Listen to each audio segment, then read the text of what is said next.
Hello comrades and welcome to day 5 of the founding conference of the Revolutionary Communist International. Now this session is on so-called right populism and how to fight it. There's a lot of discussion at the moment about populism.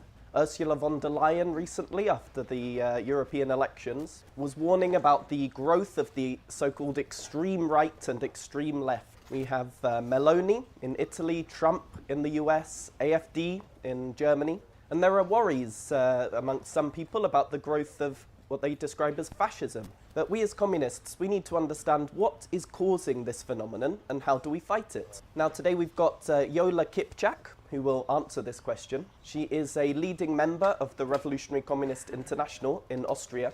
Now you may have noticed I'm pausing regularly. This is to allow our thousands of comrades all over the world who are following online, to allow them to hear the translation. Now Yola will speak for about 1 hour and 30 minutes, then we'll take a 30-minute break and there'll be plenty of time for contributions and questions. So without any further ado, I'll pass over to Yola.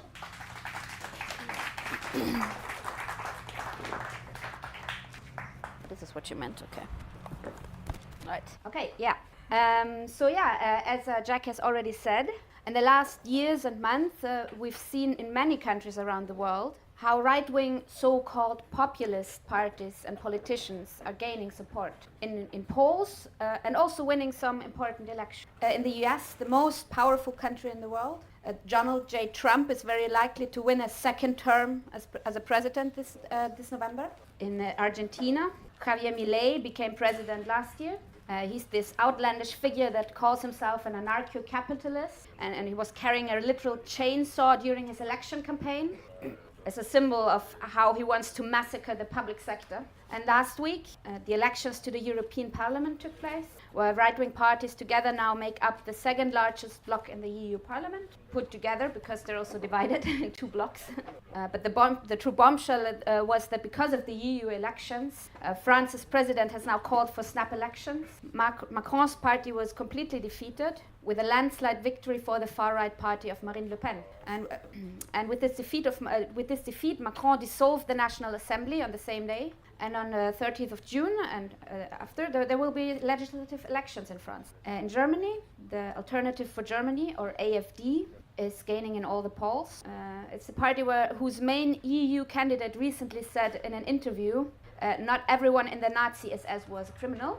And the AfD is probably the most unhinged of all these right-wing parties in Europe, with lots of internal struggles and the least control over their own apparatus and members. And in 3 important regional state elections this fall, or this year, they will likely come in first place, which will create a big political crisis and undermine the already extremely unpopular so-called progressive government made up of the Social Democrats, the Greens and the Liberals. But there's also Giorgia Meloni, who is Italy's prime minister since 2022. She's the leader of the Brothers of Italy that has his roots in the fascist camp after Mussolini. There's also Viktor Orban, who is still running Hungary. The Islamophobe Geert Wilders won the elections in the Netherlands last November. There are gains of right-wing parties, amongst others, in Spain with Vox, in Portugal with Chega, in Belgium with Vlaams Belang, and in Austria, where the Freedom Party will most likely come in first in the general election this fall, very likely. So we can really see how the political center is really melting away around the world. And in this deep crisis of capitalism, there is a deep disconnect, and right-wing parties in a number of countries, though by far not everywhere, again. And there are many young workers and youth who are extremely worried about it. They hate the racist, anti-immigration, anti-LGBT, misogynist agenda of. And then some are even worried that we might be on a slippery slope. We want to. For that, we need to understand where the success of the right comes from. We have to have a clear class analysis. We have to look at these phenomena with a sense of portion in order to correct a communist of how to. I say communist perspective because the bourgeoisie is also, the ruling class is complaining about the right wing and even try to fight them. There are millions of articles and papers against the right-wing populism. But the reason why the ruling class doesn't clearly like populism is not the same as ours. They don't like them because they see them as a danger. Populism is not a bourgeois term with no class. It's a bourgeois, it's a concept that looks at partly from the point of view of what's good for, and that's why the bourgeois so-called political scientists also have no clear definition of what this populism is actually precisely. They will take more or less random, superficial characteristics, like they put the people against the elite, or they deny climate change, and then they would look at these politicians with a sort of checklist, which is a very empiricist method and approach, that only sees phenomena in isolation and doesn't have an insight into the deeper processes that are happening. They have no class analysis and no dialectical understanding of society, as Marxists do. And this is why they lump together as populism completely qualitative different phenomena, from Hitler's fascism to Le Pen, and then even left reformists like Jeremy Corbyn or Podemos or Bernie Sanders that they then call left. And this is also the same mistake that left sectarians often make, where they try to fit phenomena in a checklist of like these are the fascist characteristics, and they put like a schema on the real world, which is why when they see a victory of a right-wing party with the media, it's like, fascist, which confuses honest young people and workers. And this is completely unscientific and veils the real state instead of explaining them. So which is why we have to look at the fundamental process that are taking place in society. We have to uncover the class relations in society and how they change. And then we will also be able to interpret and understand superficial or like phenomena on the surface, such as election results or parties becoming popular. And we have to look concretely how the relations between the classes develop in each country, what this does to the regimes, the parties, and the state. Trump is not quite the same as Orban. The AfD is not quite the same as Vox in Spain. And as Trotsky said in a similar, like in a very turbulent period of the 30s, he said, in a period of acute social conflict, of rapid political shift, abrupt changes in the situations, political conceptions and generalizations are used up, and the truth is always concrete. But still, having said that, all these right-wing demagogues are part of the same process, and there are similarities that we can draw out. But for that, we have to understand the deep, profound, objective processes and the deep crisis of capitalism that lies behind it. Any class society is built on a fundamental contradiction. A minority in society, the ruling class, oppresses the majority, but it needs to make the majority accept this fact. And in bourgeois democracy, the ruling class even relies on the oppressed majority voting for their oppressors. So as Lenin phrased it, every few years we get to vote which members of the ruling class is to repress and crush the people through parliament. And the ruling class has developed a very intricate mechanism of how to make the majority accept their keeping the illusion of equality, of free elections where it can actually change something, seemingly neutral institutions like the courts, ideological pillars like the media and the schools. But fundamentally, the stability of class rule relies on the material stability. The masses have to have the feeling that life is going okay. Maybe it's even improving a bit. And for decades, this was the case in many, many countries around the world. Capitalism was stable, more or less. There was stability, some growth, and the ruling class even was able to give some concessions to the workers, to peace, but not anymore. Capitalism is in an organic, deep crisis, and especially since the crisis of 2008, the working class has experienced one shock after the other. So everyone sees this extreme rise in inequality. There are attacks on a living standard, falling wages, inflation, but really everything around us is rotting away. They see these extremely bloody wars, such as in Gaza, the biggest war in Europe since World War in Ukraine. There was the pandemic, keeping school students locked for years at home, the climate catastrophe, and the working class in Europe sees that life is not getting better. It's not doing okay, but on the contrary, it's getting worse. And there's huge anger and discontent that is growing in the hearts of millions. So instead of reforms and concessions, we see cuts and austerity. And in this deep crisis, the screws of this intricate mechanism of bourgeois democracy get loosened one after the other. The safety mechanisms of class rule are becoming less and less. Ordinary people begin to question the system they live in. They begin to question all their beliefs they have grown up with, all the ideals they learn in school. And in short, the crisis of capitalism is also the crisis of democracy. Fundamentally, the crisis of democracy is the process in which the oppressed classes start seeing through the conditions that enslave them, and when the means to keep them down don't work as in the past. And these are actually perfect conditions for class struggle, right? To take the accumulated anger and against capital. And actually, this is also what is happening. There is only the rise of the right wing we see. After the crisis of 2008, after the initial shock especially, workers and youth were on the way out. Class struggle increased. We saw big strike movements increase. I don't know, 48 general strikes or something in the period in the 2010s. And where the workers and youth perceived a chance of change,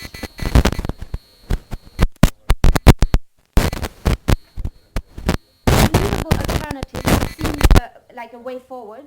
They flushed up new left parties and leaders to the top. We saw the rise of Podemos, Spain, of Syriza in Greece, of Jeremy Corbyn in Britain, of Mélenchon from Sanders in the US, and so on. But these reformists were not willing to break with capitalism. They were not willing to even take a decisive offense against the capital. Sometimes they gave even up before anything could happen, like Corbyn. So instead of profit, spent to the pressure. And they betrayed all of these movements and this mood of enthusiasm. And I mean, here I'm just talking about the left or lefty reformists that started somewhat of a fight in a way and then capitulate. But the right reformists don't even do that. That the current German chancellor, Olaf Scholz, he's a social democrat who always complains about the right-wing AfD, aren't they racist and bad?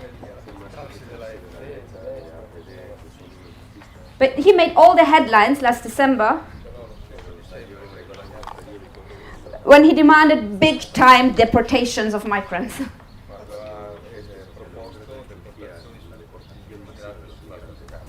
And his government fully supports the war in Ukraine, as well as the genocide in Palestine. And this social democrat is now pushing for the biggest militarization of Germany since the Second World War.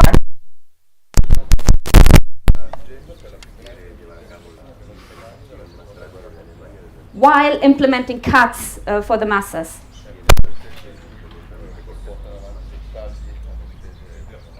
And on the industrial front as well. If the trade union leaders actually gave a perspective to fight back against the attacks,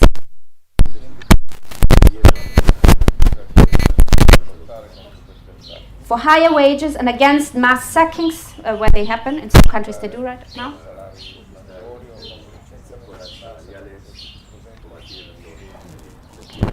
they could cut through all the racist right-wing demagogy.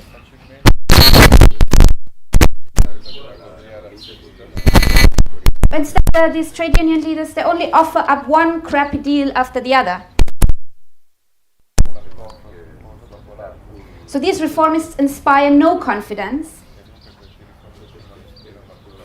and they create no enthusiasm whatsoever. And this is this huge vacuum that leaves room for the right-wing demagogues to rise. There would be no Trump without the betrayal of Sanders.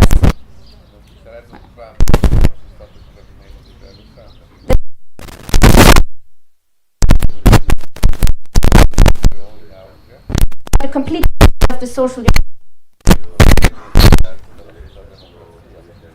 There would be no Millet without his predecessors. That buckled under the pressures of the IMF loans.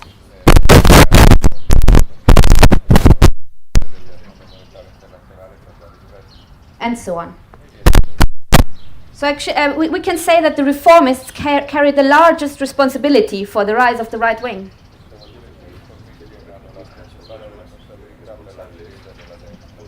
And therefore we should not make the mistake to think that this is like a deep-seated right-wing turn amongst the workers, like a deep process. We shouldn't mimic the sectarians and the petty bourgeois lefts.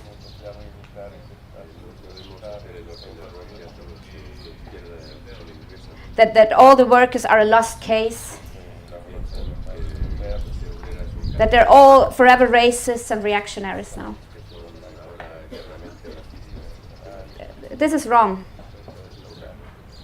In a way, the successes of right-wing demagogues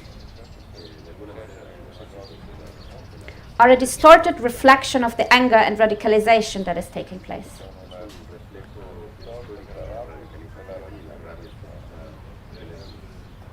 So some workers in this situation are already drawing the conclusion from the failures of left reformism and the crisis.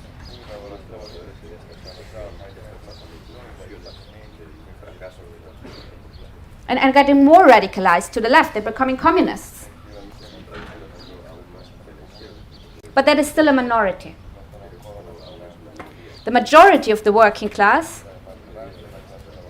is still testing out, desperately looking for an answer or a solution. And in absence of a believable working class alternative, this also includes high abstentions in many elections, or voting right-wing parties, often just as a protest vote, against all the established parties. Because the right-wing demagogues, they claim to fight against the elite.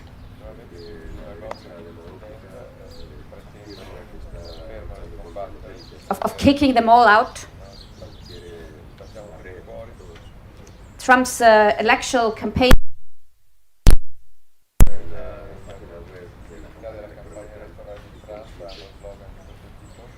our populist movement to make America great again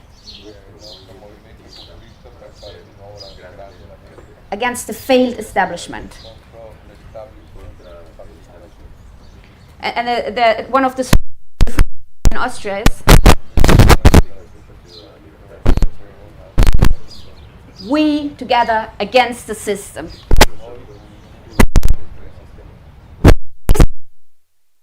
Real problems in society. The Austrian Freedom Party is the only party criticizing the Ukraine war, linking it to the high energy costs that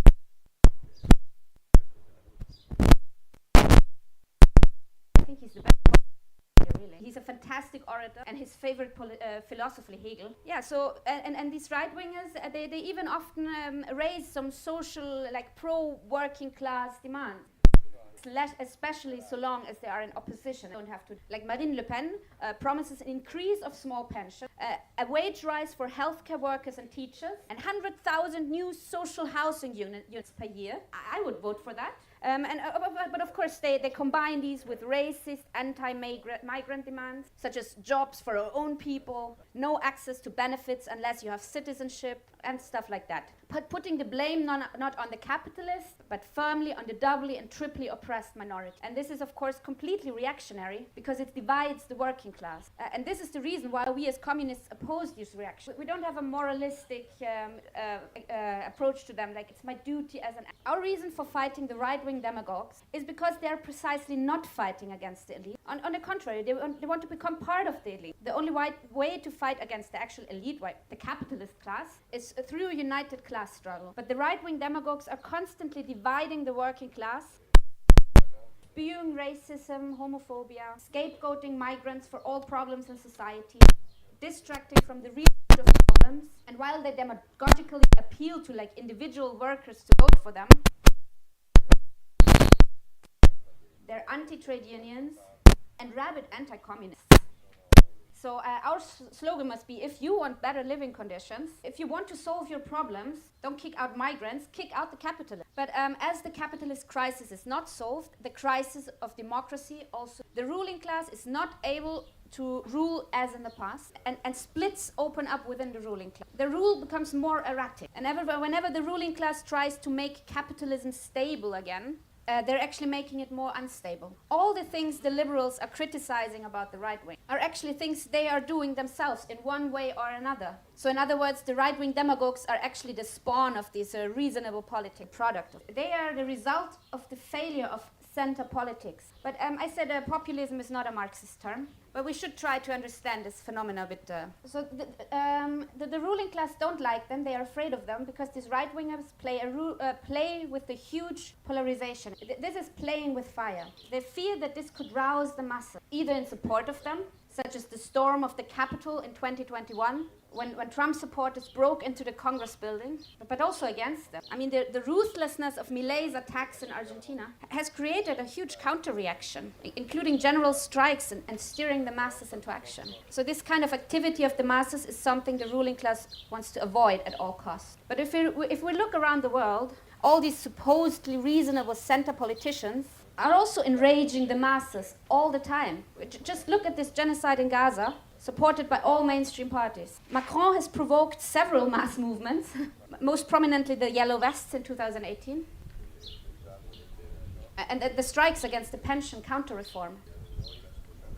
In the crisis of capitalism, the ruling class is forced to attack the working class in order to save the profits, and these attacks will only become harsher in the next period, and it will produce mass anger, the same thing they warned about the right wing. The ruling class also doesn't like the right-wing demagogues because they're often political outsiders. They're untested, they're not part of the political clique, groomed and honed to the system, or even worse, they try to get into the system and try to snack away positions and jobs from the old cliques.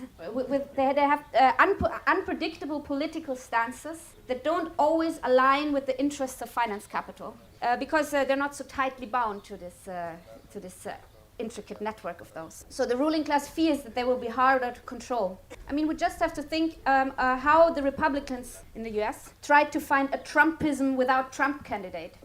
A person that would do the exact same politics in the public, but was from their inner circle. But the problem is that parties do have to win elections. And the center politics is hated by more and more people. The same old faces are hated by more and more people. And there's a general tendency of politicians becoming more demagogic, trying to win over voters. In the UK and the US, big finance capital has in effect lost control over the most important traditional parties.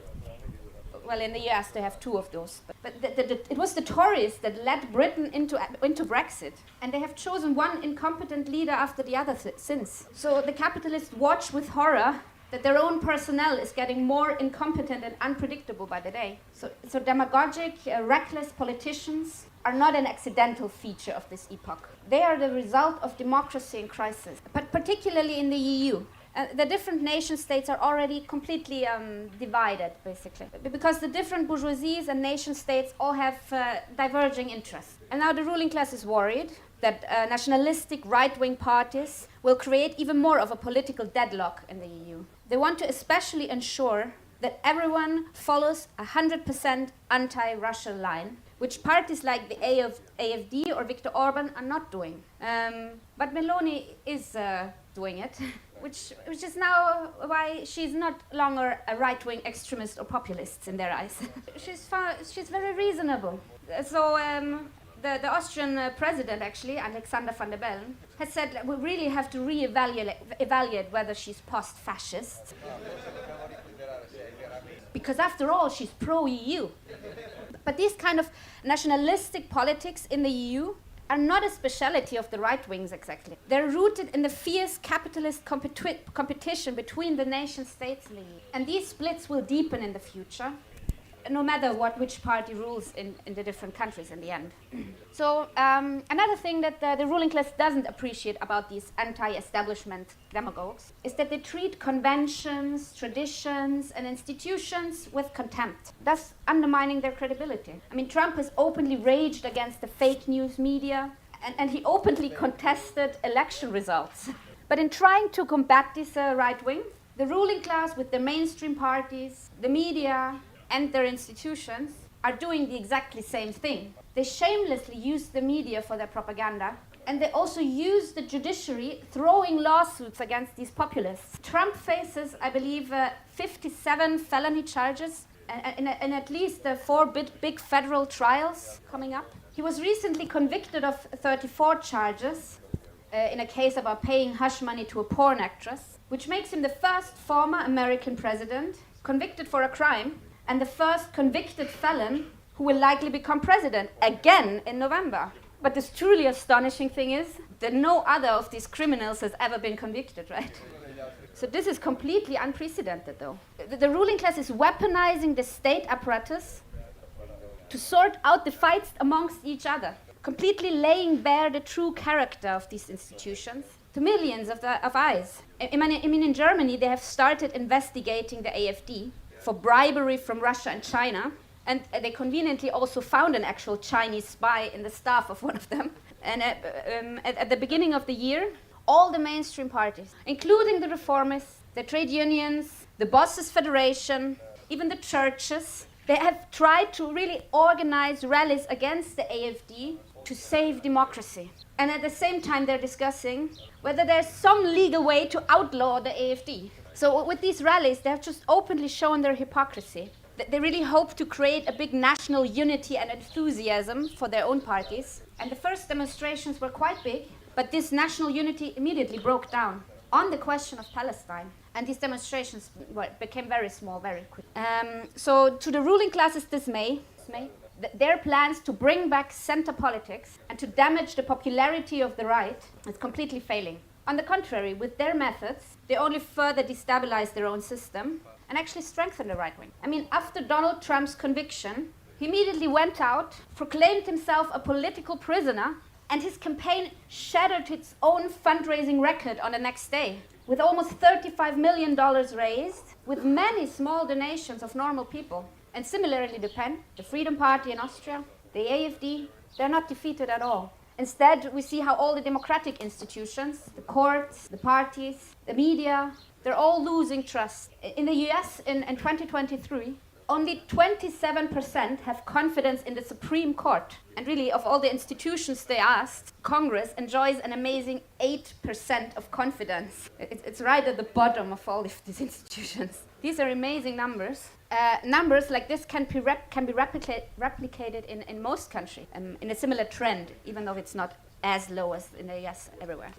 So this shows how the crisis of democracy is deepening, how the political center is melting away, how polarization and anger are growing, and the consciousness of the masses is shaped by constant shocks and blows, which is preparing under the surface huge explosions of class struggles in the future, which is a very good thing from our point of view. But we have to draw very clear conclusions from all what I've said. First, the bourgeoisie and all their liberal and reformist supporters are incapable of fighting against the right. On the contrary, they're strengthening them with their action. And secondly, we have to draw a clear line of demarcation between the liberals and us, because their reasons for claiming to be against the right are not the same as ours. They fight the right to keep the working class oppressed and quiet and peaceful, but we fight the right to strengthen and activate the working class. They fight the right because it is dividing their own bourgeois ranks, and we don't mind at all if the capitalists are fighting amongst each other. But we fight the right because they're dividing the working class. The liberals want to save capitalism, to go back to old times, which is impossible and a complete utopia. But we fight the right with class struggle. We fight the root of what makes them rise in the first place, is capitalism. And we want to go forward to the future, to socialism. Now, because of the successes of the right wing, there are many honest young workers and youth who are worried that this means we're heading in the direction of fascism. And so it's important to say that this is not what's happening here. Fascism is a specific form of capitalist rule. It's the last desperate resort of capitalists saving the system from being overthrown by the proletariat. Fascism is when finance capital uses like a mass movement, mainly composed of petty bourgeois and lumpens as shock troops, to destroy completely any collective organization of the working class. And I think we often say that fascism bases itself on the middle class, the petty bourgeoisie. And we don't just say it because we saw it in the 30s. There's a reason for it. Because the working class are the ones that can defeat capitalism. If they act together in a mass movement, it endangers the capitalists. So they need a mass of people that does not challenge the rule. So in fascism, they They used armed gangs to wipe out trade unions, illegalize any workers' parties, and install a regime of brutal dictatorship to hinder and keep down any collective expression of the working, keep them individualized and atomized. But this is not the preferred option for the capitalists. And most of all, this is not something the capitalists can just decide to do. Not any politician or any party or even the whole ruling class can just decide to install fascism. In the 30s, it took a series of historical deep defeats of the proletariat, the deep defeat of several German revolutions, the Italian revolutionary movement, the Austrian Revolution in 1918, later on the Spanish Revolution, before the fascists were able to rise and take power. And even then, the bourgeoisie was extremely worried that they would lose everything in this process. They were very worried about provoking a civil war against the proletariat, that they were not sure they could win. I mean, in Austria, they had to wait 16 years after the revolution of 1918, waiting until the social democracy with their reformism had completely demoralized the working class, before they were able to build an extremely unstable, very weak half-fascism, the so-called Austro-fascism in 1934. In Britain, they never managed to do it. And what is the situation today if we look at it? The middle classes and petty bourgeoisie, which could form a mass basis for fascism, layers that were previously supporters of fascism, such as teachers, doctors, students, today they have become proletarianized and are often the ones who are on the forefront of strike movements. The working class is a hugely powerful potential force that the ruling class fears. I mean, the US right now can't even send ground troops to any of the foreign wars because they fear mass opposition at home. Just imagine if they try to send these troops against their own workers. And actually, during this election campaign, both Trump and Biden felt obliged to visit striking auto workers, although Biden was careful to choose a non-unionized car factory, to garner their support and vote. And Trump was not going there to shoot them. And we have already seen some of these right-wingers in office, in practice. Bolsonaro in Brazil, Trump, the Law and Justice Party in Poland, Meloni in Italy, Freedom Party in Austria. None of these countries have become fascist. All these right-wing demagogues turn out to be very reactionary, but ultimately normal bourgeois leader in the current context of the world, as normal as you can be. Well, a bit edgy, but not fascism. Even Bolsonaro, who maybe dreamed of becoming a dictator, he was not able to do so. His government was weak and unstable. And this is in line with the general process of this capitalist crisis. Unstable, shaky regimes that can only hold themselves up because of this lamentable role of the reformist leaders, trade union leaders, the party leaders. So most of all, we have to see at what stage of the process of capitalist crisis we're at. The working class has not at all been defeated. There were some defeats, but not like full destructive defeat. Overall, on the contrary, the working class is only just starting to move. We're not at the end of a revolutionary period or process, but at the beginning. So to create a mass panic of rising fascism would be a complete misjudgment of the situation and would lead communists to make serious mistakes that would completely distract and hinder us from the work that revolutionaries actually have to do right now. If we were serious about fascism, what we would have to do right now is starting immediate preparation to arm the working class, prepare for civil war. But just imagine going to workers in Germany or Austria or the US today and telling them that they need to start doing militia training and procuring weapons. This would completely alienate us from the best workers, and they would correctly think that we were crazy. The perspective that we're facing around the world today is one of rising class struggle in the coming period. This is what we have to prepare for. And this is why we need to urgently build the forces of revolutionary communism. So the title of the talk is Right Populists and How to Fight Them. So how do we fight the right today in the present situation? And I've, with good reason, spent a lot of time in explaining the deep crisis our system is failing, how the crisis of capitalism is the crisis of democracy, and the crisis of reformism, which is creating the conditions for the right wing to rise. And this approach always has to be our starting point. We have to have a clear understanding of the objective situation. What are the class relations at present? Where is the process going, and at what stage in this process are we? What are the specifics in the country where I'm politically active? I mean, I've given an overview here, but there are specifics in every country. And if we get the objective analysis wrong, we will draw completely wrong conclusions for our practical work. So we have the deepest crisis of capitalism in its history, of which the rise of the right wing is only one expression, the direction moving towards class struggle and revolution. But we cannot be impatient with the working class. We cannot write them off when there is a momentary swing to the right. Yes, but of course we're communists and we're not mere commentators. We don't stop at analyzing the situation. We must actively intervene in the class struggle and also in the fight against the right. But here the most important thing is that we have a clear class position.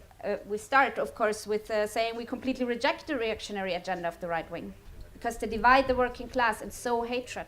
We say no to racism, sexism, Islamophobia, and so on. We say kick the capitalists out, not refugees. But if the working class fought back on a class basis against not only the right, but like the social problems they face, the workers face, these right-wing demagogues would have nothing to offer. They would just crumble.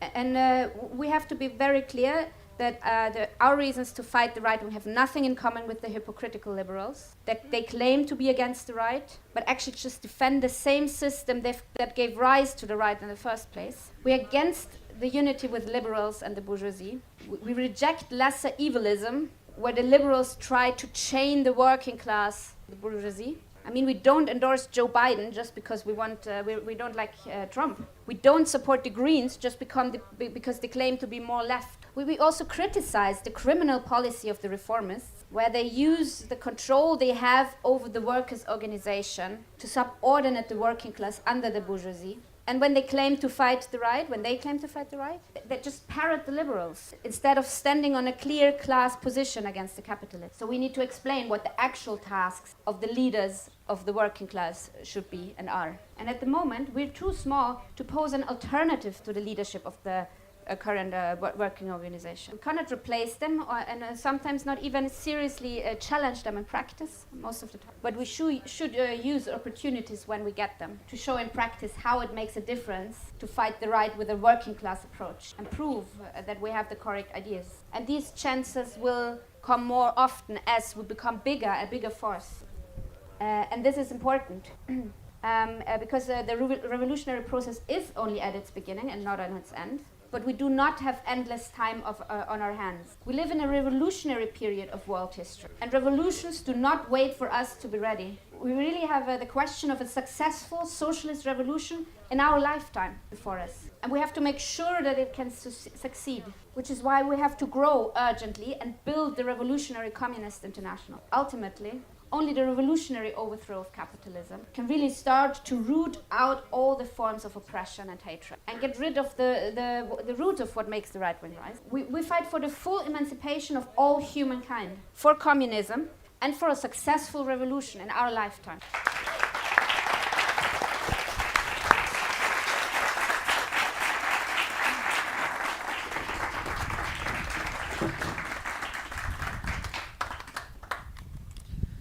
Thanks very much, Yola. I think we can all agree that was a fantastic introduction. Now, we are about to break for 30 minutes, but beforehand I have some announcements. Now, if you enjoyed Yola's talk and would like some further reading, especially those watching from home, I would like to recommend the manifesto of the Revolutionary Communist International. This is an excellent political document which really can arm us all in this struggle that Yola laid out. You can find it by going to Marxist.com and click on the link in the top left-hand corner of the homepage. Now, after the break, we'll have a discussion. There's plenty of time for questions and contributions. But before we go to the break, I'd like to remind anyone who has symptoms of COVID, you must go and get a test from the medical station outside the main hall. So we will now break for 30 minutes. If anyone would like to contribute, please come and tell me your name and section. Thank you. Are we on? Okay, and welcome back to the conference of the Revolutionary Communist International. Antonio, you be able to translate. Okay, welcome back, and sorry for that slight technical problem. We've got plenty of time for discussion now. First, I will bring in Bryce from the United States, and then Johannes from Brazil. Comrades will have 15 minutes to contribute. For a temporary period after World War II, American workers were in a relatively good position. There was a significant upswing for U.S. capitalism, which lasted almost 3 decades. Jobs were plentiful and real wages were rising. Several generations of workers became accustomed to this. This period ended in the mid-1970s. Since then, American capitalism has been in a period of protracted decline. To get a sense of this, we can look at the manufacturing industry in the U.S. According to the Bureau of Labor Statistics, there were 19.6 million manufacturing jobs in 1979. That fell by 35% down to 12.8 million by 2019. And that's an even larger loss if you factor in the overall the growth of the total U.S. population since the 70s. This same report also notes that since 1979, employment in that sector fell during each of 5 recessions that have occurred. And in each case, employment never fully recovered to pre-recession levels. And that, of course, has a ripple effect on other jobs and industry. Concretely speaking, this means that many towns and smaller cities have been completely gutted. And real wages and conditions have either stagnated or declined for the workers who still do work in those industries. And of course, that's not the only problem facing the American working class. There's other issues like the opiate crisis. There were 20,000 deaths from opiate overdose in 1999. Up to 90,000 in 2020. This is occurring in many of the same states where the manufacturing industry has been gutted. And then there's also things like the housing affordability crisis. This means that the dream of owning your own home, the so-called American dream, has become out of reach for millions of people. This was the context in which the 2016 presidential election unfolded. The candidate of the Democratic Party, Hillary Clinton, was openly putting herself forward as the continuation of Obama in every way. Her message was essentially, everything is going great, and we're going to keep going on this track. Trump, meanwhile, was saying there's a problem in society. He was saying you're angry and you should be angry. He was saying we need to drain the swamp of politicians in Washington, D.C. He displayed a clear fighting spirit and total contempt for the norms of the political establishment, and tapped into the legitimate anger of millions, and managed to win the presidency. Of course, Trump is part of the class that props up this establishment that he rails against. He's swindling people. He's not sincere, of course. But he manages to pose as someone who looks out for the average Joe. And since 2016, he's maintained this support and maintained this image he's created. As Yoel mentioned, the main responsibility for this lies on the labor leaders and the so-called left. Bernie Sanders, for instance, had the opportunity to cut across this poison, but in summer 2016, he absolutely could have launched a new party, which would have started with a significant base of support. Could have channeled the anti-establishment anger in a healthy direction, but instead he capitulated to the Democrats and endorsed. That kind of approach will never defeat Trumpism. Only an independent working class alternative to the capitalist parties, emphasizing class issues, could undermine Trumpism and reframe this political polarization along class lines. In recent years, the comrades of the Revolutionary Communists of America have seen several glimpses of this possibility. Earlier this year, workers at the Molson Coors Brewery in Fort Worth, Texas, striking for several weeks. Our comrades enthusiastically participated and supported their picket line and discussed our program and ideas with the workers. The workers at this factory were mainly Trump voters, but we got a friendly reception nonetheless. And the comrades noted that these workers largely viewed Trump as the lesser of two evils. And that's an important point to note because it's not just people who vote for Biden who are voting for the lesser of two evils. There's just as many who see Biden as the main evil and vote for Trump as a concession. Trump has a small reactionary core of very adamant supporters, but there's a larger layer of people who are primarily just dissatisfied with all options, and this is a global phenomenon. And so the comrades noticed that for these workers at the Molson Coors Brewery, their main focus was not supporting Trump, but winning their strike. To be sure, we did not win any of them over to communist ideas in the short term, but they were open to hearing what we had to say. And it seems likely that Trump will win the 2024 election. Elections in the US are generally extremely close, so it's hard to say for sure. The ruling class has been trying to remove remove Trump from the situation, but it hasn't worked. He's not their preferred candidate. They see him as a destabilizing factor, as someone who's only looking out for his own personal whims and interests. But if anything, this actually bolsters his support, like Yola pointed out. But if he wins, it's going to be an educational experience for his base and for the whole working class, because Trump is organically incapable of delivering on these bold promises he made. When Trump says he's going to make America great again, it's very clear what he's referring to. He's referring to the post-World War II economic boom. But neither he nor any capitalist politician can magically bring that period back into existence. It was the product of a temporary alignment of factors. It was an exception to the norm. It's not going to come back. So he got lucky and rode a wave of relative stability during his first term. But if he became president in January 2025 again, he would face a different situation. Crisis and instability are the new normal. The same economic situation that currently blames Biden for would now become his responsibility. And this would happen in a context where the primary feature of the American political landscape is general hatred of the establishment and distrust of all. A recent poll by the New York Times found that 70% of Americans either think political system needs major reforms or it needs to be, quote, torn down entirely. And so this is where consciousness is headed in the US. And the election of Trump would intensify all of these dynamics. We need to build a serious class struggle organization, a communist party. We need to win over the advanced workers and youth first. Through that, prepare to eventually win over broader layers of the working class. Because the working class, if united against these divisions, can become an unstoppable force that can overthrow the system that Trump and Biden both represent.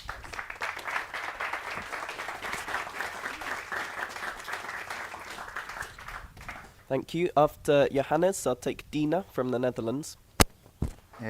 Thank you, Yola, for your very instructive, very good report, lead off. I want to emphasize a characteristic of this phenomenon. This right populism is a form of government to bourgeoisie take a bigger part of the share plus value of the workers. That kind of the plus value expressed by the wages, the direct wages in the pocket of the workers, but also an indirectly wage paid by the public services and the retired payments of the workers. In Brazil, we had our own experience with Jair Bolsonaro. His victory was prepared by some circumstances. The capitalist wanted a more share of this plus value.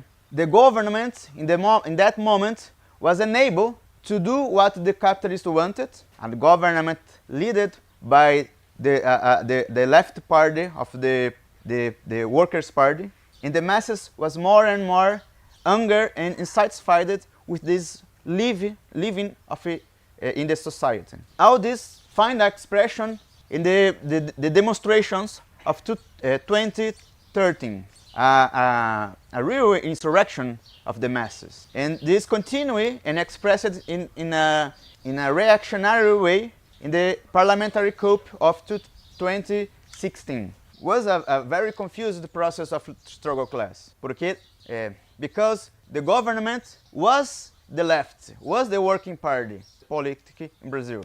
The decomposition of the traditional right and the left going to the center to defend the system. Before this, we had a tragic confirmation of what we are discussing here, of the problem of the lack of the dialectic in the analysis. We was living a conservative way in the workers, and we entered in the fascist period of the society. We had other analysis. The election of Bolsonaro was an expression of the anger against the system. What failed was the reformist policies to the society. In the absence of a reference left, because the left was seen like as the system by the masses, the masses confused, voted for Bolsonaro. But I agree that the Bolsonaro is a weak government, the weak basis. But what the right ideologies describe as populism, we should describe as a new kind of the Bonapartism government. Because Bolsonaro have weak basis, but he was supported by the sword to apply the full program of the bourgeoisie. And this was a recipe of struggle class. The conclusions of the left have find his representatives, and our conclusions just us.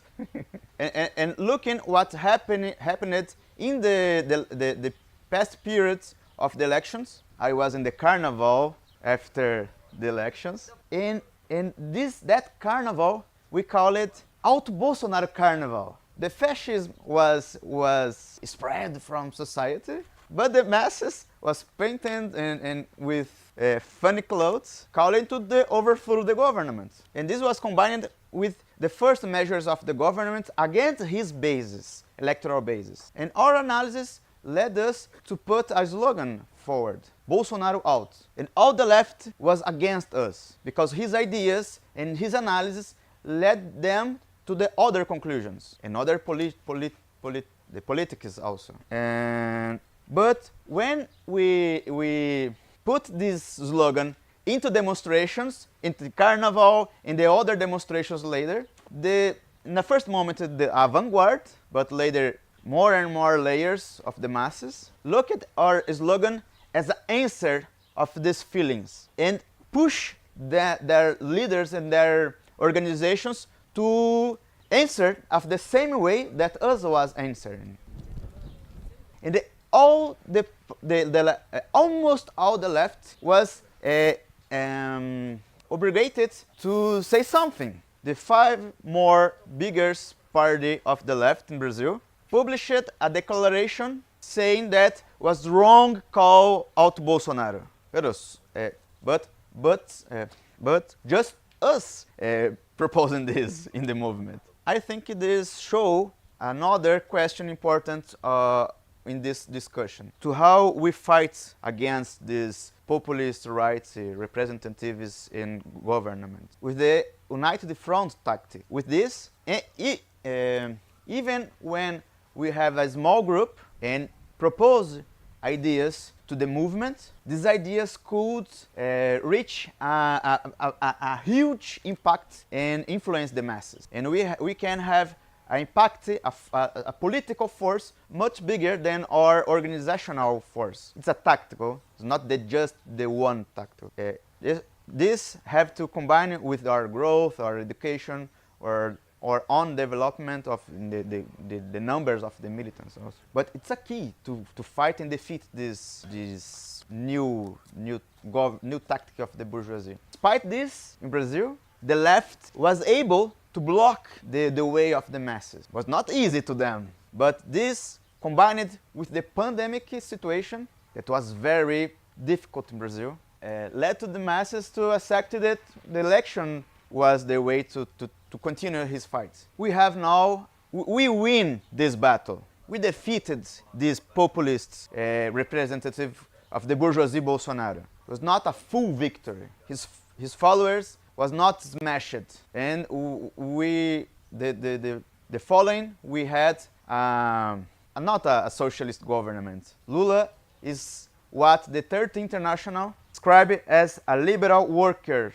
government that push on the bourgeoisie interests. Despite this, the struggle class continuing, and we are facing the attacks of this government against the workers in the very similar way line of the Bolsonaro was doing. And this kind of politics prepare a return of someone like Bolsonaro. And we need to prepare our forces to face this actual government or other kind of the bourgeoisie government in a liberal worker way of government or in the populist Bonapartist way.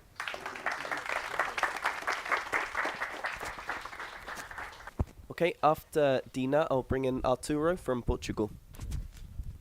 Hi, comrades. I wanted to discuss the Dutch situation. So I think many of you have heard the results of the elections we had in November, when Geert Wilders, the leader of the extreme right party, the PVV, the Party of Freedom, he won the election. And it's important to look at the context of the Netherlands to explain his victory. Because there's a deep economic crisis with high inflation without appropriate increase in wages, pressing housing shortage, young people that have immense student debts that will carry with them for decades, and public services that just been hollowed out. So for decades, actually, there's been this stagnation in the country And over the years, there's also been many scandals and issues in society that are just not being solved. So in Dutch society, there's immense discontent and also a historically low distrust in the government and institution. And so how did the left act in this situation? What did they provide? Well, the biggest party on the left is this new fusion party of the Labour Party and the Green Left, with Frans Timmermans at the head of it. And this is someone who comes from the right wing of the Labour Party and works in the EU Parliament as part of the Climate Accord. So he's literally the establishment, and it also shows what the party stands for, what the nature of it is. And then we have the Socialist Party, who once did play a progressive role in the early 2000s, but now completely watered down its politics and even took over some of the right-wing rhetoric. So it's basically regarded as an irrelevant party for young people. Then there's Bijeen, who lost its only seat in the parliament, and this followed from a few scandals that they had resulted from the poisonous identity politics in the party. Bijeen, another point. So in this situation where the Dutch the working class is struggling to make ends meet and deeply distrusts the government with no alternative on the left to be found, it's not surprising that more and more people are questioning the system. And right-wing demagogues were able to respond to this situation. They managed to fill the vacuum and capitalize on this by blaming migrants. So before the elections, we had Rutte as prime minister. He's from the VVD, a right-wing bourgeois party, and been the longest-standing prime minister. And they were in coalitions or had agreements with almost every party in the parliament, other than the PVV and the BBB, which I will come back on later. So they are seen as the establishment that caused these many issues in society. And the working class is just now looking for something to kick the establishment, to kick these parties with. And the left is not able to provide that. So Wilders has managed to channel this discontent and to combine it with xenophobia. And also anti-immigration politics and in general a racist campaign where the so-called Dutch people were put first. But then he also combined this with more social demands, like investment in healthcare, in education, in pensions as well. So in this demagogic way, Wilders was actually able to attract this part of the working class. But there's also another far-right party that rose to the top, called the BBB, so Farmers' People's Movement. And this is another party that actually, a new party that got formed in the midst of the farmers' protest. And they became quite popular as well. And they have a reactionary program, of course, with harsh immigration policy and are for many cuts in different public sectors. However, it's not necessarily the content of the party that a lot of people resonated with. People associated the party with the farmers' protest. And these were different than protests that we had before, organized by left-wing organizations. They were militant. So they had strikes, even jailbreaks from arrested farmers, blocking highways for days. So these were the methods that the BBB got associated with. And it shows that the working class chose these methods to kick the establishment with. They are not looking for respectable politicians, but for hard fighters. And that's what the rise of the far right in the Netherlands shows. Of course, these will not be the parties that are willing or even able to implement the promises they have. And this is already being exposed because we just formed the cabinet with the PVV, the BBB, VVD and NSC. We have many parties. And the last two parties are just the bourgeois right-wing parties. But now with an extra parliamentary prime minister at the top that the ruling class can actually trust. This is a top official that has been working in the secret services in the Netherlands. So we're in a situation where we have a technocratic government with the so-called experts in charge. So the ruling class, of course, don't want to collaborate with Wilders or the BBB because they are incredibly destabilizing factors in the country and outside. So they're in the process of kind of tame them down and normalize them. And it's already happening because after going into negotiations, they already said, well, we do have to be realistic about our demands and make compromises. So it's clear that they will get harshly exposed and discredited in the coming years. And this will accelerate an even more unstable situation in the Netherlands. And there are also many doom-thinking scenarios on the left of where this government will take us. And many cries that fascism is on the rise in the Netherlands. But the rise of the right wing is just one side of the situation. On the other side, we saw huge strike waves, where in the last year we had the highest number of strikes in the last 50 years. The Palestine movement has also taken off in the Netherlands. Well, we had big demonstrations and encampments in universities, which is unprecedented in the Netherlands. And people see the amount of money and weapons being sent to Israel, to Ukraine, while also experiencing these many cuts from the government. And this starts to shift the consciousness of people in the Netherlands. So the student movement in solidarity with Palestine actually forced the biggest trade union to take a political stance against police violence and demonstration rights, for example.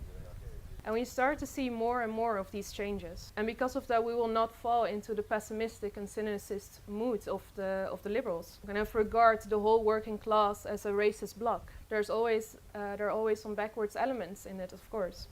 But we look at these facts, and we can see that there's an actual anti-establishment sentiment in the country. And this government will radicalize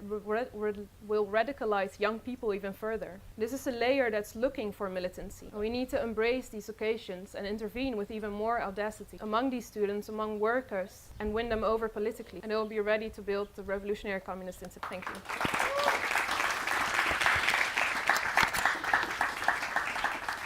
Okay. After Arturo, we'll take Nani. Yeah, okay. So, bourgeois democracy is quite a fragile plant,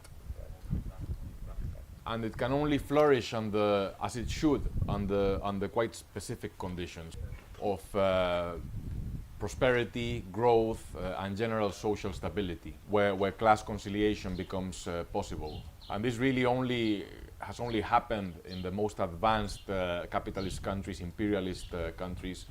Under ideal conditions, bourgeois democracy is meant to conceal the dictatorship of capital.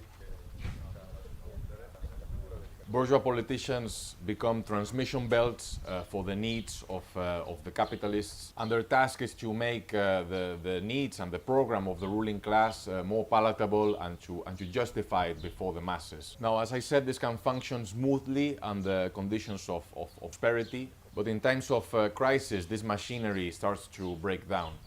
And we see cracks opening up between the bourgeoisie and its political representatives.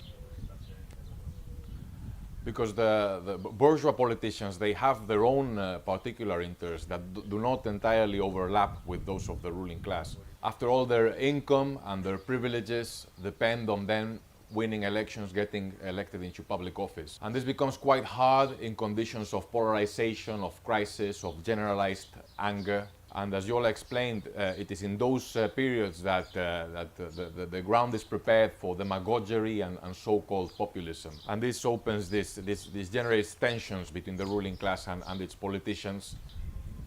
They become much more unpredictable. They put their own interests, their own narrow political interests ahead of those of their class. But at the same time, in a way, these right-wing populists are necessary to the ruling class. Or rather, this type of demagoguery becomes an inevitable precondition for the rule of capital in our epoch. Because yes, these demagogues, they're unpredictable, they generate more polarization, but at the same time, they divert popular anger away from the ruling class. They divide the working class, they distract it, they find scapegoats.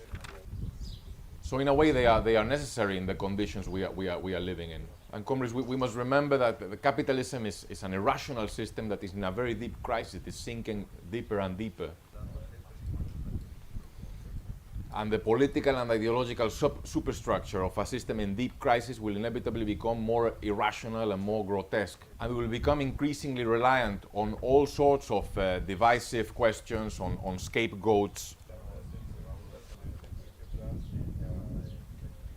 That is the only way that a small minority that has completely outlived itself, a minority of parasites at the head of society, can maintain itself in power. Yes, the respectable bourgeois, they do not like this racism and this eccentric politicians. Economically, they need migrant labor. But politically, this type of politicians are necessary for them. The economic and the political needs of the system are entering into a growing contradiction and generating more instability. But really, as Yola explained, there is a much more immediate and tangible cause for the rise of these right-wingers. The first instinct of the masses after the 2008 crisis was to turn to the left on a healthy class basis. But with the rise of reformist leaders that betrayed the masses, this process, this turn to the left, hit a wall. And now we are seeing a much faster, actually.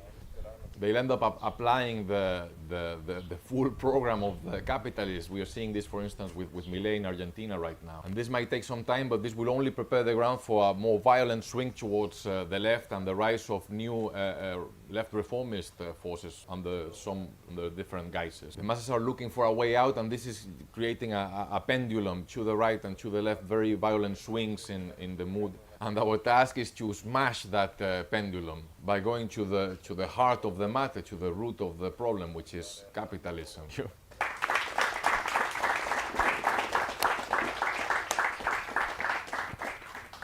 Okay, after Nani, we'll take Franz.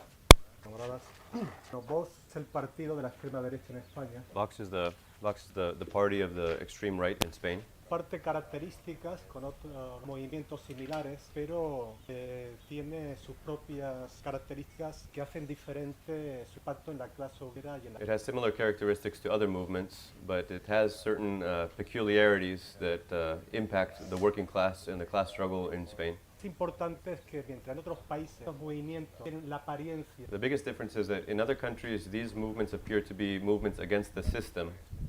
Vox se presenta en España como el más firme defensor del establishment capitalista imperialista. Meanwhile, Vox in Spain presents itself as the firmest defender of the establishment of imperialism and of Spanish capitalism. Particular de la monarquía borbónica, de la Iglesia católica, ¿no? Y aparato del It particularly defends the Bourbon monarchy, the Catholic Church, and the state apparatus. Vox surge de una escisión del partido tradicional de la derecha española, el Partido Popular. Vox emerged from a right-wing split from the traditional conservative right-wing party of Spain, the Popular Party. Solo adquiere un desarrollo significativo a partir de 2018 tras la derrota del movimiento revolucionario independiente catalán. That split happened in 2014, but it really only rose to prominence in 2018 after the defeat of the Catalan independence referendum. Tras la frustración con Podemos en las masas, Benefited from frustration among the masses with Podemos.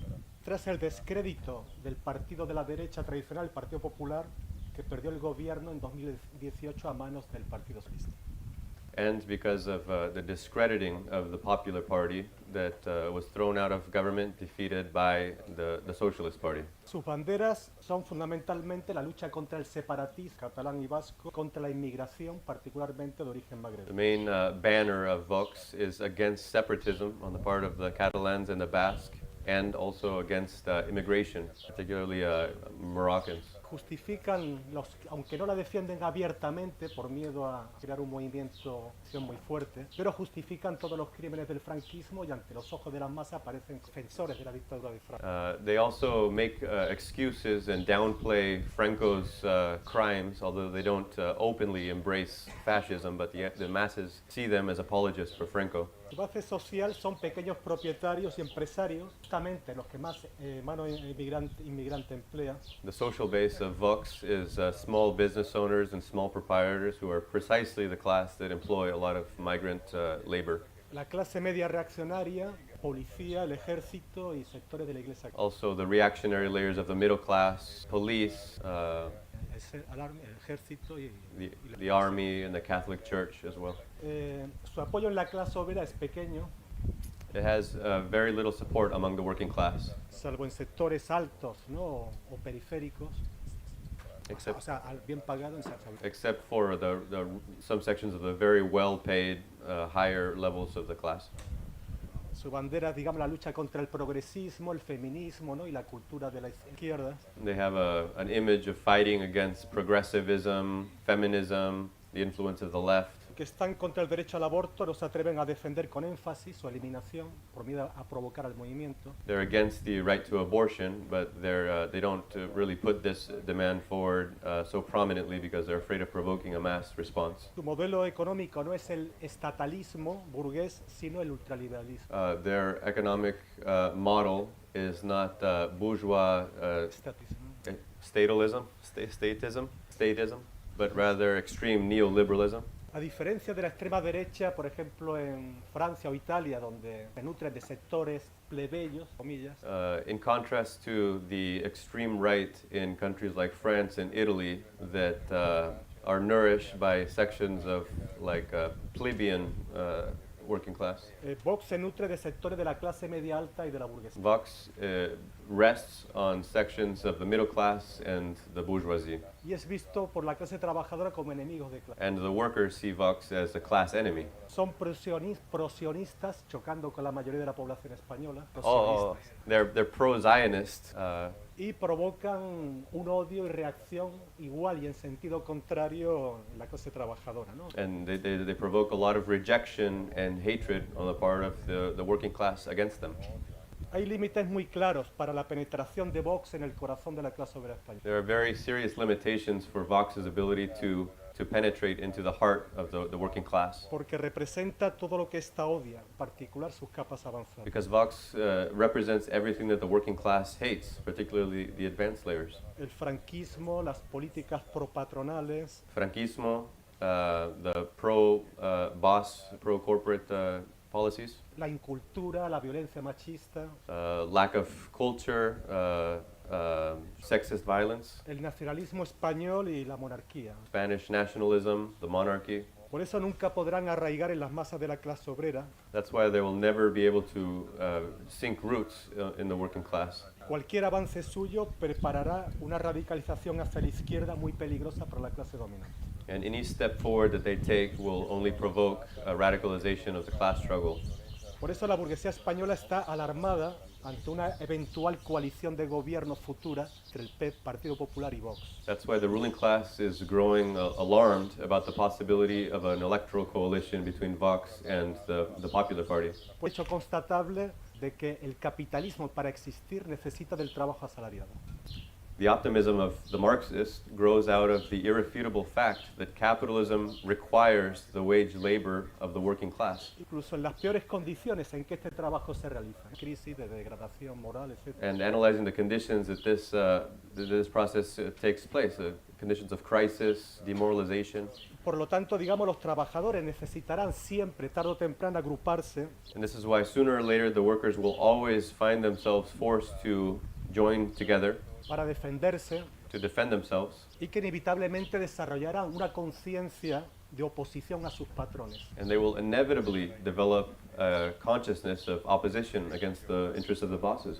Una conciencia de clase, Class consciousness. de que se levantarán y lucharán. They will stand up and they will fight. Esta es la base material del optimismo comunista. This is the material base of communist optimism.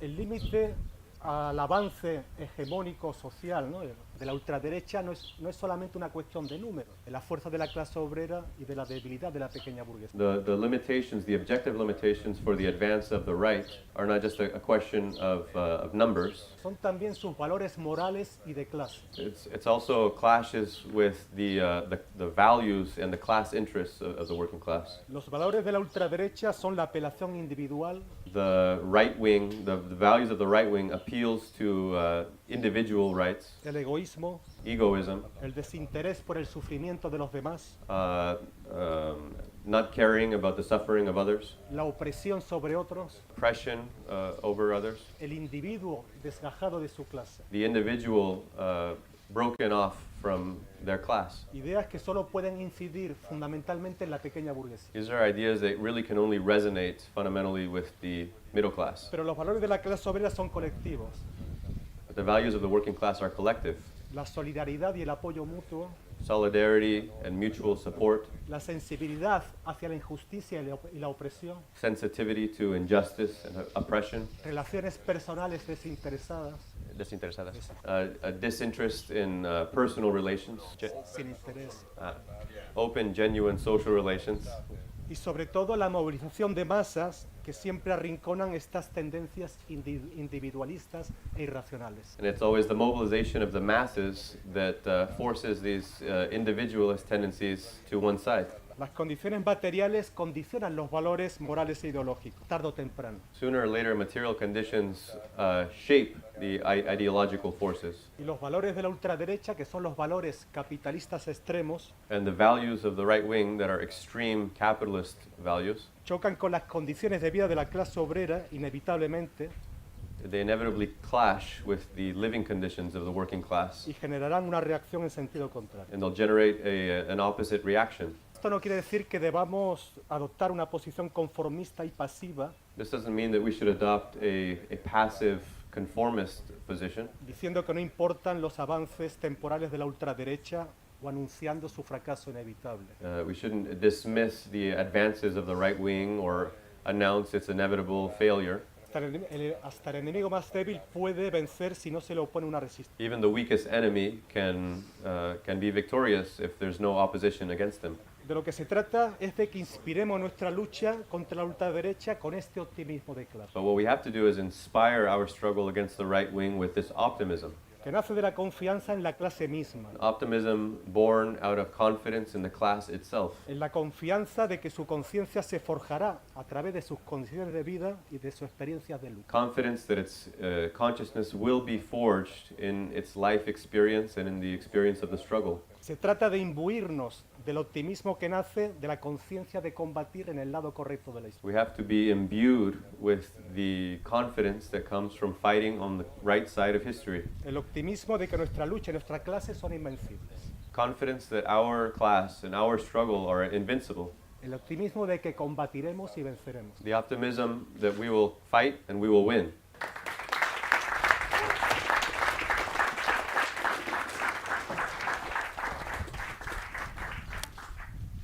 Thank you. After Franz, we'll take Niklas.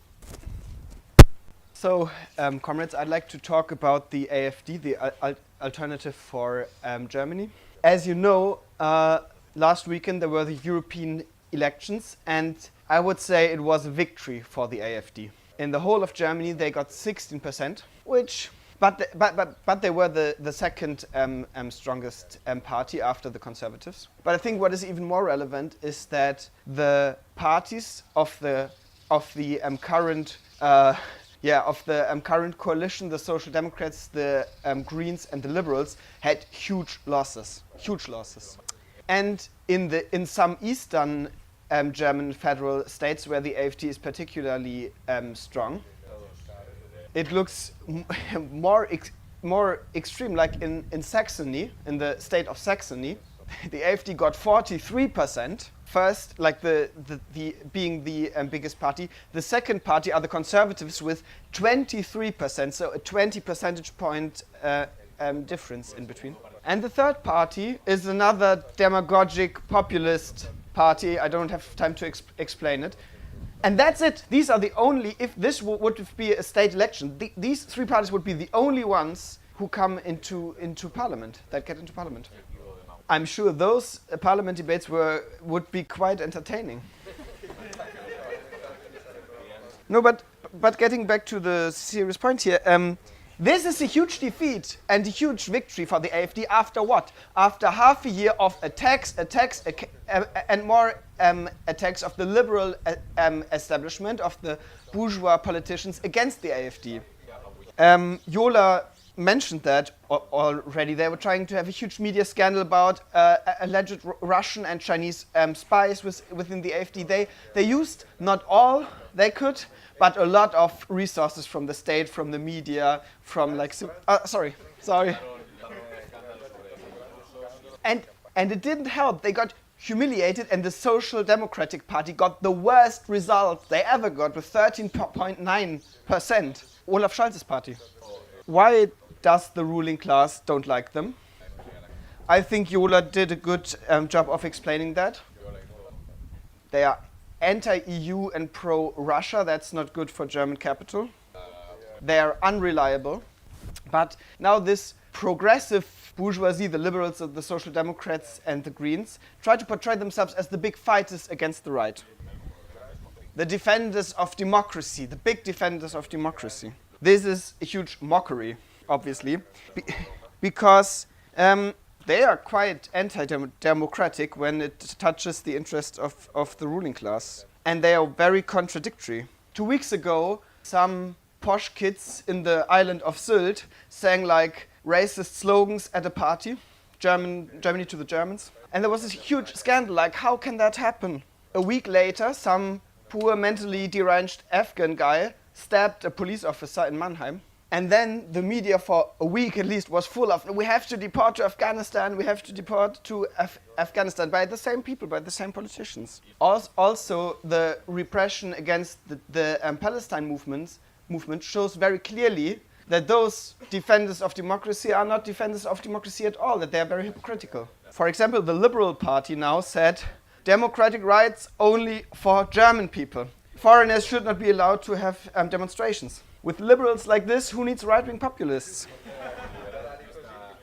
And the hypocrisy also becomes clear in how they treat the AfD. They treat the AfD in a very undemocratic way.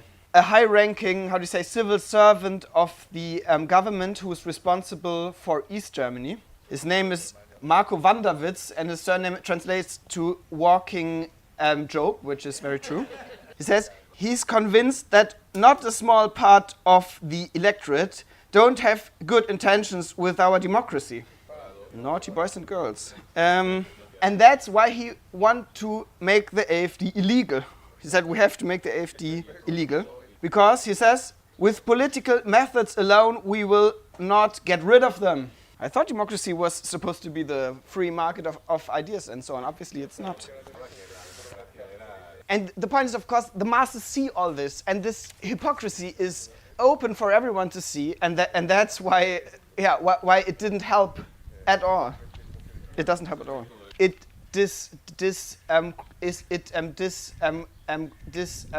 the ruling regime, so to speak. Why did the AfD rise to the successes they have recently? I think also that was explained very well in the lead-off. First of all, who is responsible? First of all, the establishment parties and the ruling class that did austerity and attacks on the living standards of the masses for 30 years.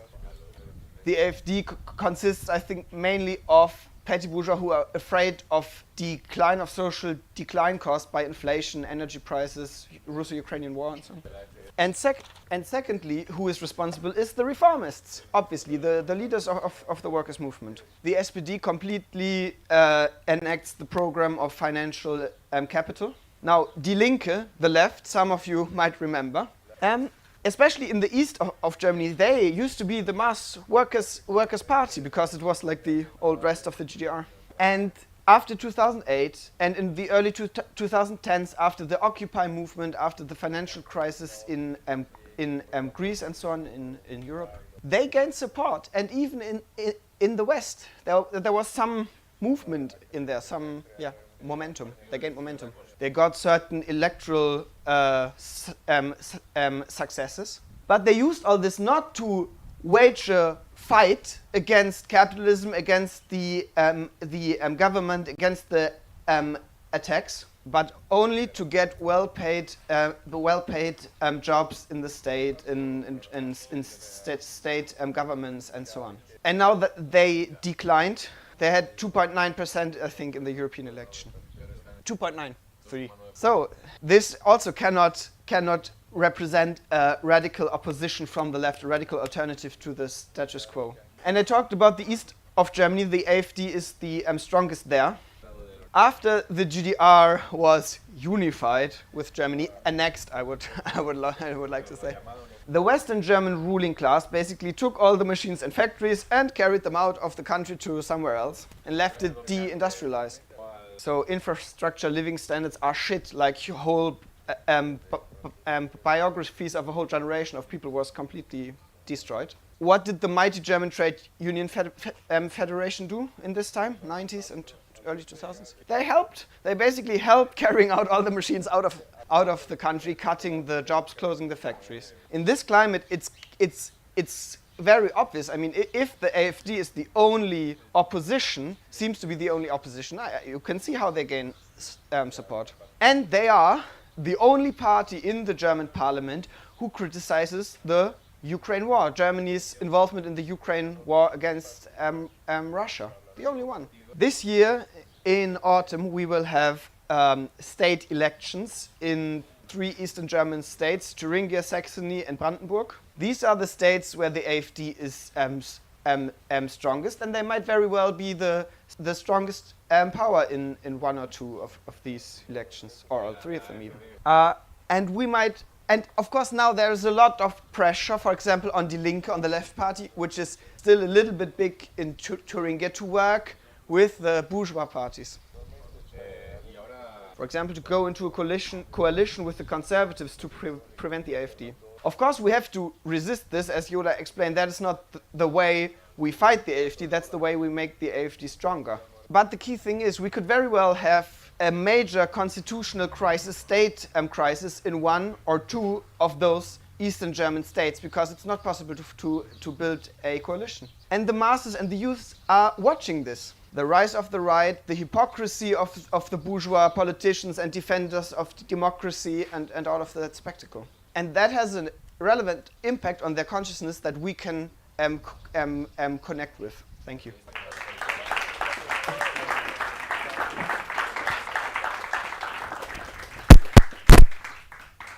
Okay, Nicholas will be the next speaker. We'll see how much time we have after he's finished. He was flashing red for a little bit there. Fran's contribution made me think of a poem by Bertolt Brecht. It's called The Solution. I'll just read the last lines. Would it not be easier in that case for the government to dissolve the people and elect another? I'm sure that's how a lot of the bourgeois politicians feel about the situation right now. Trotsky made a related point in one of his writings. He said that the power of finance capital is not such that it at any point can impose a government of its liking. It doesn't possess that power. Its strength lies in that any government, as long as it doesn't expropriate the means of production, basically hand the power to the working class, will inevitably, in the last analysis, have to defend the interest of finance capital. And I think that kind of explains some of the situation that we face at the moment.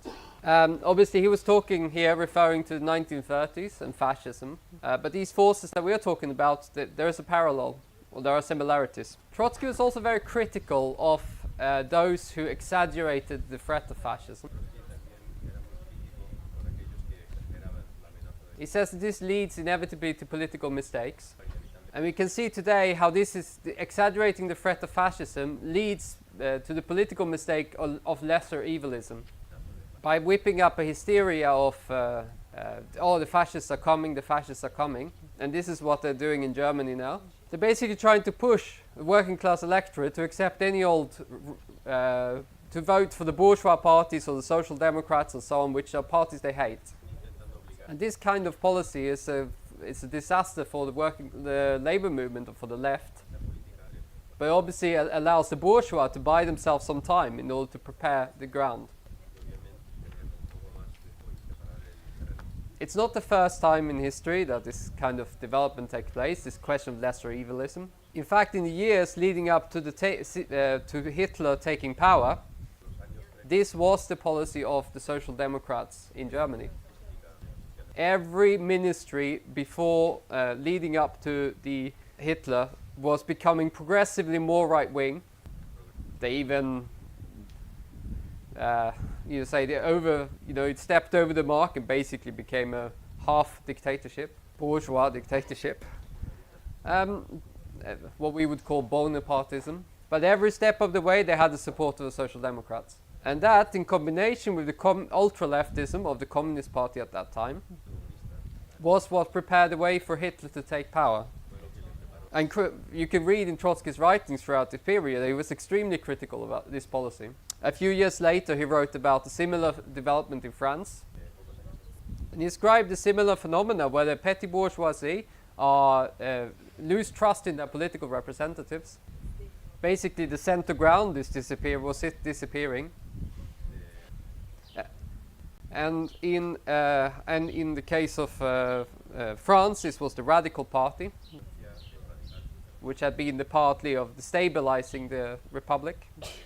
But its support was melting away. It did not have a base in society, much like the traditional liberals or conservatives in Germany lost their base of support.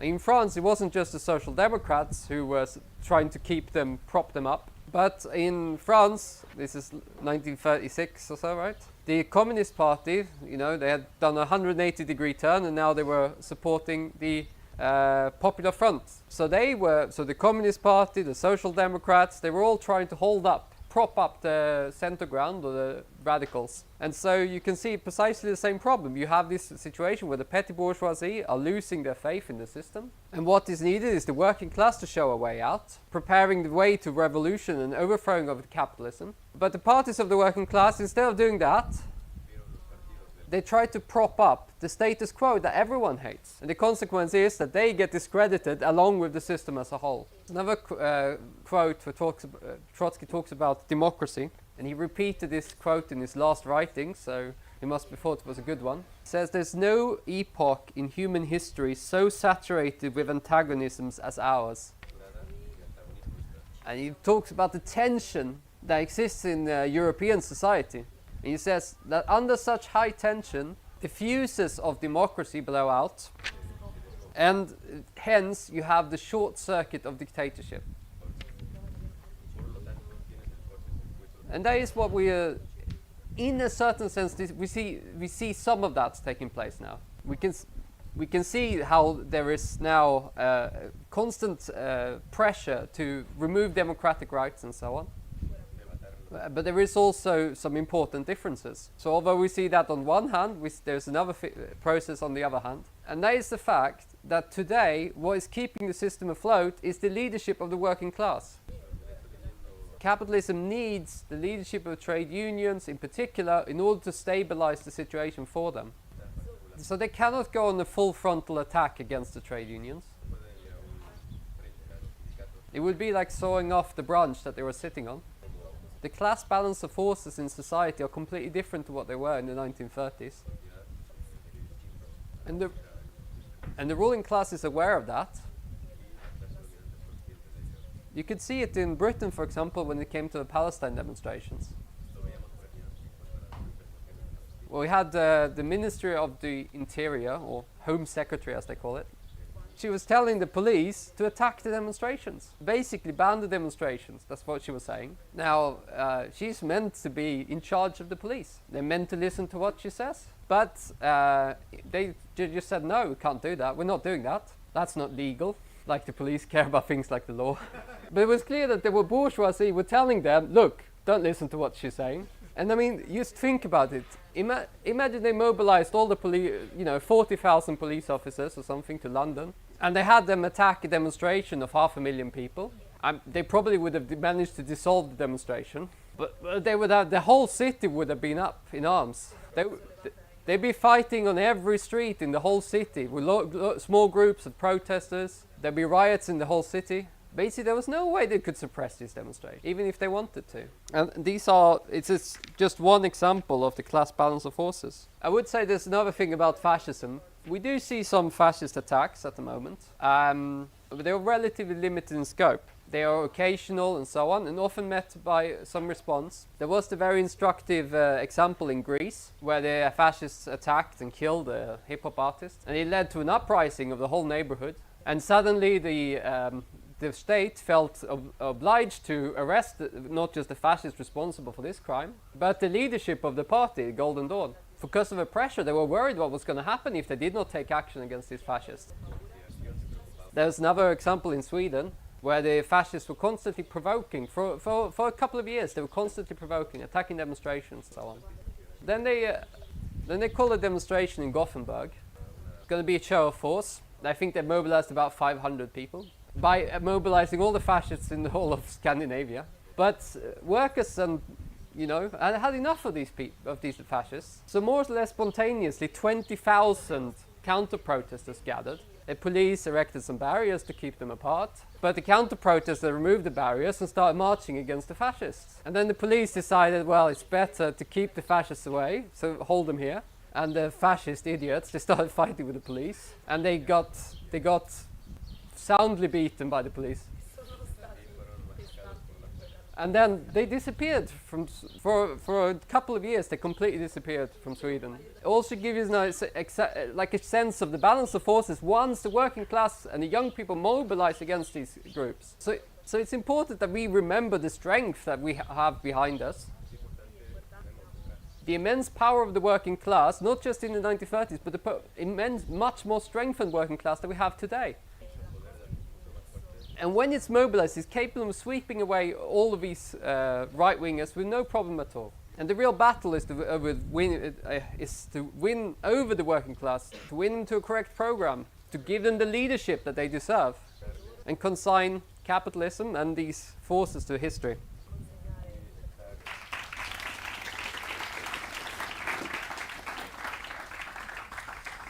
Okay, thanks very much, Niklas, and all comrades for contributing.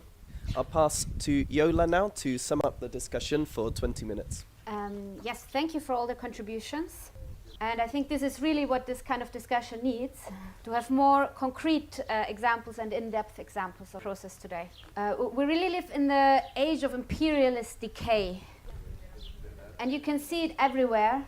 But I thought it was very interesting how Bryce described what is it doing to the imperialist centers, the previously stable imperialist countries, how this tendency of imperialism where finance capital becomes more and more important, and this process of outsourcing industrial jobs undermines sectors of the working class in these countries, like destabilizes the situation of the whole system. And there's also this process.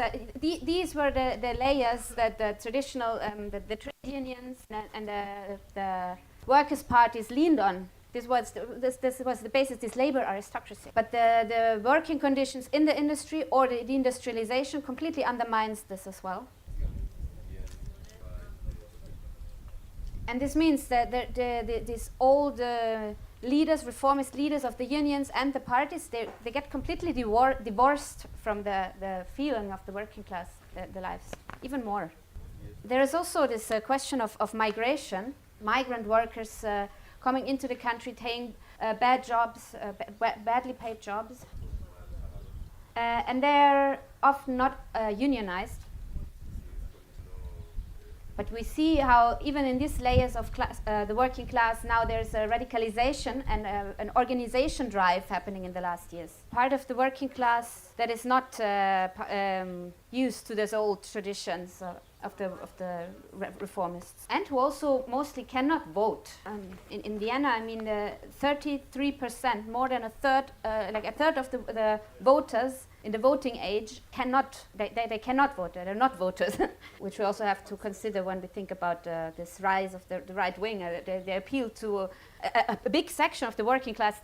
They can never be represented by them, basically. But this creates a situation where, as was described, that you go to a picket line and then you meet Trump voters there. And that is generally. We also notice in Austria, the social partnership, the social democracy is very strong, has very deep roots in the workers' movement. But the same workers that in the workplace go around with Freedom Party merchandise are not the strike breakers. They want to fight, but they're very critical of this reformist social partnership leadership of the trade unions. So this is another thing how this the imperialist decline, it really undermines the old stability in every way.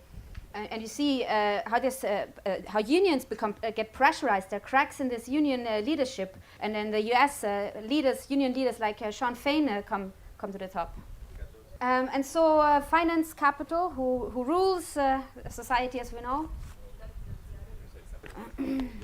they have a bit of a difficult situation with all these pillars of stability melting away. Niklas said the financial capital, they cannot handpick their representatives as they want. It doesn't work like that. They cannot put all their eggs in one basket either.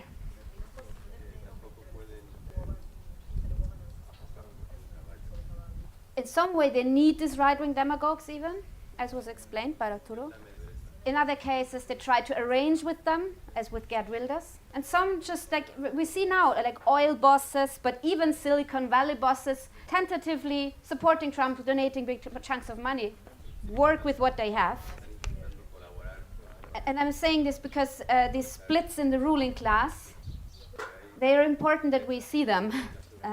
There is an own logic there are different interests within the ruling class as well. For example, Franz correctly said that the big finance capital in Germany, they are full on board with the Ukraine war now. But actually, being cut off of Russian energy is not very good for a lot of industrial capitalists in Germany. And then also the parties, as was explained in the discussion, the different parties of the bourgeoisie, they have their own interests and their own logic. And that means there is, as was explained, there's also a difference between the political immediate need of certain parties and the general needs of big chunks of capitalism. So we cannot have a mechanical, economistic view of how these crises develop. We cannot calculate, the finance capital needs this program, ergo this will happen in politics and society. And I think really a Marxist masterpiece of understanding this dialectics of politics and economy is Marx's writing on class struggle in France, 1848 to 1850.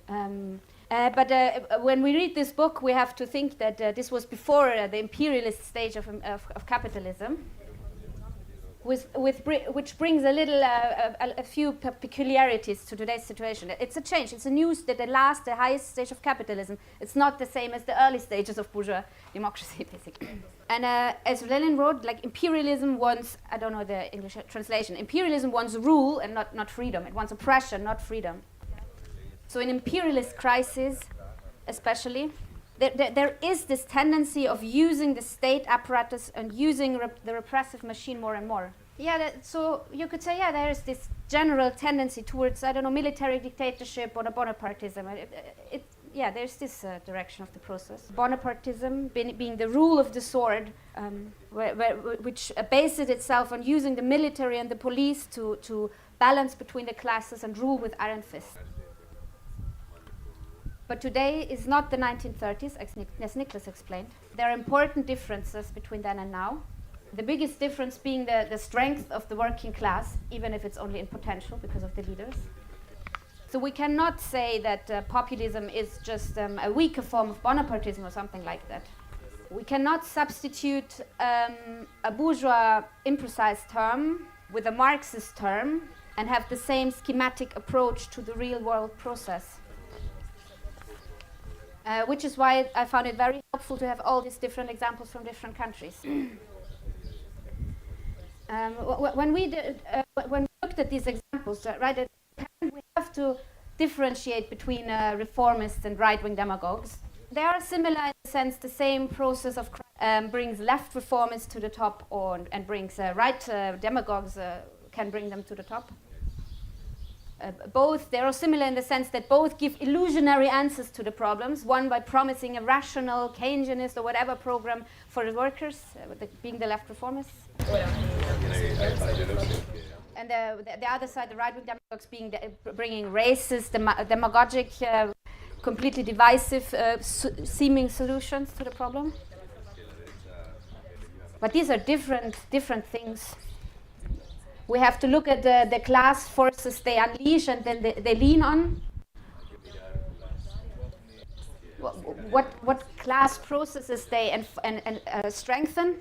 He also explained this petty bourgeois ideology has a completely different meaning than the instinct of working class when it acts collectively. And we have most of all to see these left reformists or whatever, they give the chance for workers to have some class struggle experience, even if it ends in a defeat. So these are different phenomena.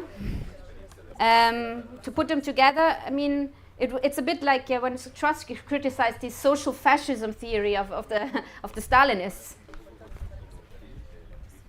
Yeah, both help finance capital to be in power.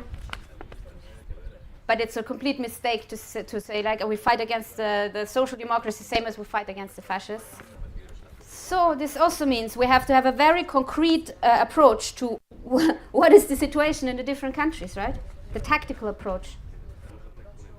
A comrade talked about the United Front. And the idea of the United Front is you put practical demands on the leaders of other reformist parties. You put practical work, suggest practical work, in order to expose them and win the workers over. So it's a strategy to grow as the revolutionaries, and not to put all left wings together to have a left wing unity or something like that. But even this, it's easy to say, yeah, we need United Front, because we need to combat the reformists, so we can have a class struggle and defeat the right wing. But here again, there are no schemas that we can apply. If we look at Germany, as Franz explained, you can see how completely hypocritical and disgusting the social democracy is in this government, the biggest warmongering government since World War II. How they abuse this talk of democracy, save democracy, and so on.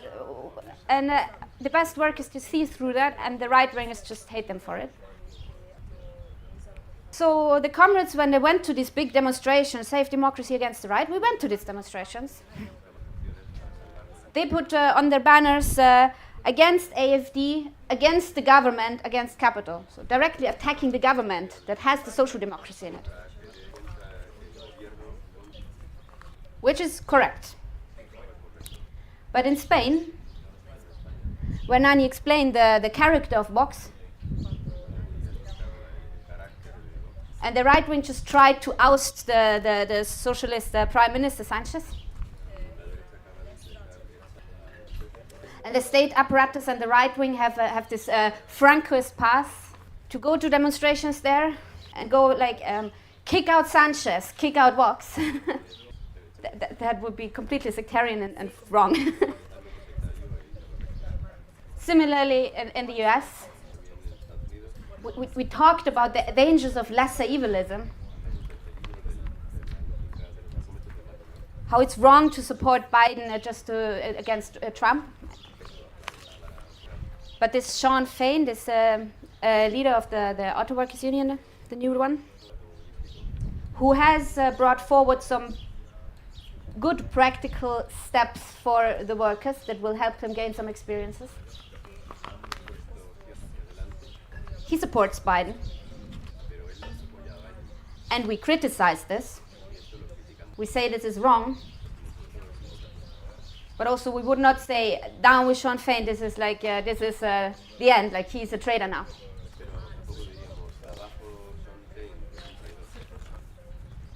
So what I'm trying to say with all this, we have a deep, deep crisis. The general tendencies are the same everywhere.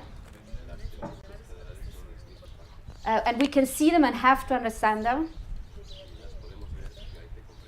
We have to have a class position when we fight against the right and the whole system. We have a line of demarcation of working together with liberals and other parts of the bourgeoisie. But this is only the beginning of thinking. You know, we all have to think. What does it mean for the tactic in each section in each country? Trotsky had this analogy in the 30s, where he said, like in this situation of sharp turns, the Workers' Party, the party is like driving a car upside a hill with very like strong curves, left and right turns. And you have to know which gear to put in order to get up the hill.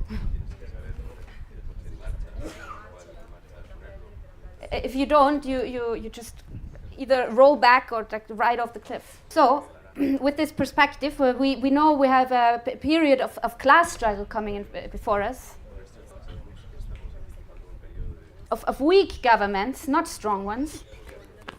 And we need to get prepared to intervene in this process to intervene, to win over the best workers and youth with the correct tactics and work we do.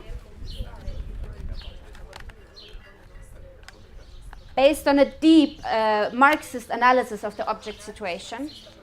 And this will ensure that we can go with all the turns towards revolution, a successful revolution. Thank you.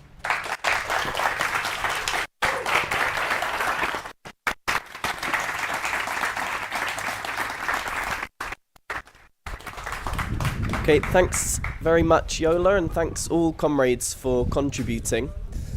We're going to finish the morning session now, and we'll break for 2 hours. And for comrades watching at home, we'll be back at 3 o'clock in the afternoon, Italian time. Could other comrades wait, though? We've got an important announcement, but we can finish the stream, so thank you, everyone.